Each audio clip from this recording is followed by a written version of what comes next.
الرحیم نحمدہ و نصلی علی رسولہ الکریم اللہم صلی علی محمد النبی الامی وآلہ وصحبہ بارک وسلم۔ سیرت النبی قدم بقدم ہمارا سلسلہ الحمدللہ رواں دواں ہے۔ اس میں ہم نے جو ابھی ابتدا کرنا ہے اس کتاب کے مطابق زمزم کی کھدائی پہلا ہمارا یہ مختصراً ٹاپک ہے۔ تو حضرت ابراہیم علیہ السلام کے بیٹے حضرت اسماعیل علیہ السلام تھے، جن کے اللہ تعالیٰ نے آگے 12 بیٹے عطا فرمائے۔ پہلے یہ مکہ المکرمہ کے اندر رہتے تھے، پھر ان کی جو ہے آبادی بڑھ گئی تو پورے حجاز کے اندر پھیل گئے۔ تو ان کا آگے بیٹا تھا قدار کا بیٹا تھا عدنان کا بیٹا تھا معد کے پوتے کا نام تھا نزار کے 4 بیٹے تھے، جن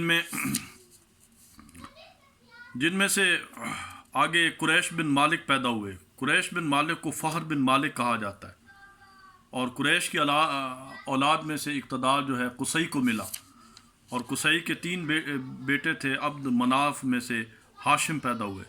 ہاشم نے مدینہ میں ایک لڑکی سے شادی کی، سردار کی بیٹی سے شادی کی، اور پھر اس کا ایک بیٹا پیدا ہوا ہاشم۔ جیسے ہی بیٹا پیدا ہوا تو ہاشم کا انتقال ہو گیا۔ مدینہ کے اندر وہ جو ہاشم کا بیٹا تھا اس کا نام شیبہ رکھا گیا، اور ہاشم کا بھائی ایک مکہ المکرمہ کے اندر مطلب رہتا تھا۔ مطلب نے جب دیکھا میرا بھتیجا مدینہ المنورہ کے اندر جوان ہو گیا تو مطلب اپنے بھتیجے شیبہ کو مکہ المکرمہ لے کر آئے۔ جب مکہ المکرمہ لے کر آئے تو انہوں نے لوگوں کو بتایا یہ میرا بھتیجا ہے۔ لوگوں نے یہ سمجھا کہ یہ ان کا غلام ہے، ان کی خدمت کرنے والا ہے۔ لوگوں نے ان کو عبد المطلب کہنا شروع کر دیا۔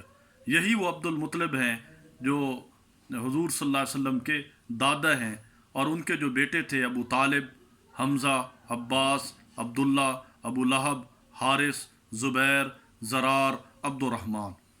اور اس دوران جو ہے اس سے پہلے تھوڑا سا میں آپ کو بتاتا جاؤں کہ زمزم کے کنویں کے اوپر جو ہے قبیلہ جرہم کی وہاں پر ان کی حکومت تھی، اور قبیلہ جرہم کے لوگوں نے کیا کیا کہ بیت اللہ شریف کی بے ادبی شروع کر دی۔ تو وہاں قبیلہ جرہم کے ایک سردار تھے مزاز، انہوں نے بیت اللہ شریف کی جو مال و دولت تھی اور جو تلواریں اور زرہ تھیں وہ زمزم کے کنویں کے اندر ڈال دی، اور پھر اس کو مٹی سے بھر دیا۔ پھر بنو جرہم کو جو ہے بنو خزاعہ نے بھگا ڈالا۔ حضرت علی رضی اللہ تعالیٰ سے روایت ہے کہ حضرت عبد المطلب رضی اللہ تعالیٰ عنہ فرماتے ہیں کہ میں حجر اسود کے مقام پر سویا ہوا تھا کہ مجھے کسی آنے والے نے خواب میں کہا کہ طیبہ کو کھودو۔ میں نے اس سے پوچھا طیبہ کیا ہے، مگر وہ کچھ بتائے بغیر چلا گیا۔ دوسری رات پھر خواب میں وہی شخص آیا اور اس نے کہا برہ کو کھودو۔ میں نے اس سے پوچھا برہ کیا ہے، وہ پھر کچھ بتائے بغیر چلا گیا۔ پھر خواب میں آیا تو اس نے کہا مظنونہ کو کھودو۔ میں نے کہا مظنونہ کیا ہے، کچھ بتائے بغیر چلا گیا۔ پھر اس نے کہا زمزم کو کھودو۔ میں نے پوچھا زمزم کیا ہے، تو اس نے بتایا خواب میں زمزم وہ ہے جس کا پانی کبھی ختم نہیں ہوتا، جو حاجیوں کے بڑے بڑے مجمعوں کو سیراب کرتا ہے۔ انہوں نے پوچھا کنواں کہاں ہے، تو اس نے بتایا کنواں جو ہے جہاں گندگی اور خون پڑا ہوگا بیت اللہ شریف کے قریب اور کوے ٹھونگا مار رہا ہوگا، وہ جگہ ہے زمزم کی۔ اب جو ہے حضرت عبد المطلب رضی اللہ تعالیٰ عنہ کے لیے کام بڑا مشکل تھا، کیونکہ جس جگہ پر جانوروں وغیرہ کی وہ قربانی کرتے تھے، اور جو ہے جو بیت اللہ شریف کے اندر بت تھے اور وہاں پہ جو وہ پوجا پاٹ کرتے تھے کافر، تو انہوں نے وہ چڑھاوے چڑھاتے تھے اپنے بتوں کے لیے، آ کے جانور ذبح کرتے تھے، اور وہ جو جگہ تھی جہاں پہ ان کا ذبیحہ بنا ہوا تھا وہی جگہ دراصل زمزم کی تھی۔ اب انہوں نے دیکھا وہاں پہ گندگی اور خون پڑا ہوا تھا، اور وہاں پہ کوا جو ہے ٹھونگے مار رہا تھا۔ انہوں نے پہچان لیا، وہ خواب کا منظر سارا ان کے سامنے آ گیا۔ انہیں اپنے بیٹا حارث کو لیا اور جو ہے اس کو کھودنا شروع کر دیا کدال لے کے۔ اب جب کھود رہے ہیں تو ان کا جو قریش ہے وہ اکٹھے ہو کے آ گیا۔ انہوں نے کہا جی عبد المطلب سے کہا ہم آپ کو یہ کام نہیں کرنے دیں گے۔ تو انہوں نے فرمایا کہ مجھے یہ کیوں نہیں کام کرنے دو گے، مجھے تو یہ حکم ہوا ہے۔ اپنے بیٹے سے کہا تم انہیں سنبھالو، میں جو ہے اس کو کھودتا ہوں۔ اب جب کھود رہے ہیں تو پھر جب انہوں نے دیکھا قریش نے انہوں نے کہا جی یہ تو ہماری مانتے نہیں ہیں، تو وہ چلے گئے۔ اب جو حضرت عبد المطلب نے اسے کھودا تو وہاں سے کنواں نکل آیا۔ اب جب کنواں نکل آیا انہوں نے کہا جی یہ کنویں کے اوپر ہمارا حصہ ہے۔ یہ تو حضرت عبد المطلب کی زبان مبارک سے بے ساختہ اس وقت اللہ اکبر نکلا۔ انہوں نے کہا حضرت اسماعیل علیہ السلام کی یاد یہ کنواں جو ہے اللہ نے ہمیں عطا فرما دیا ہے. ان کا جب میں کنواں کھود رہا تھا تو اس وقت میں اکیلا تھا, اب میں یہ تمہیں کیسے دوں؟ ان کا جی ہم تو, قریش نے کہا ہم تو اس پر آپ سے لڑیں گے. ان کا چلو, قریش نے کہا اس کا فیصلہ ہم جو ہے شام کے کاہنہ سے کروا لیتے ہیں. اب یہ جناب ان کے ساتھ حضرت عبد المطلب ان کے ساتھ گئے, ان کا جی فیصلہ کرواتے ہیں. راستے میں ایک جنگل و بیاباں کے اندر گئے جہاں پہ پانی ان کے پاس ختم ہو گیا. اب انہوں نے قریش کے ایک اور قبیلے سے کہا کہ ہمیں پانی دے دو تاکہ ہماری پیاس بجھ جائے.